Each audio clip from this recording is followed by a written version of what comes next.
जनाब थोड़ा गौर ना देखो, मेरा मकसद वीडियो बनाने का ये है कि जिन्हें भी भरा भेजते हैं जनाब वो शेयर ही फेक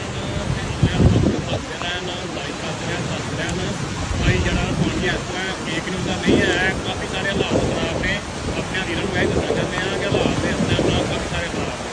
ठीक है, तो मेहरबानी करके तुसी अपने आप किसी अच्छी जगह से मुंतकिल करो है।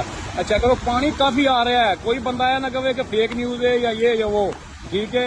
लेकिन मेहरबानी जनाब हैरमाला वालियां दी, इरीगेशन वालियां दी, इन्होंने जनाब नाल पानी हराज करते जा रहे हैं। तो पानी बहुत तेज स्पीड नाल ते बहुत जल्दी जनाब गुजार रहे हैं। चेक करो तुसी यार, पानी मतलब क्लोज करके है ना, देखो चेक करो जनाब कितना पानी जा रहा है, ठीक है।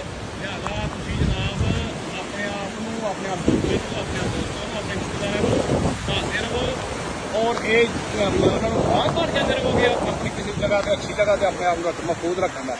मेहरबानी लिहाजा यह गल आसे पासे इस वीडियो बनाई दी है कि जनाब अपने आप को सेफ रखो, थोड़ी जिंदगी है तो सब कुछ है। बहुत शुक्रिया।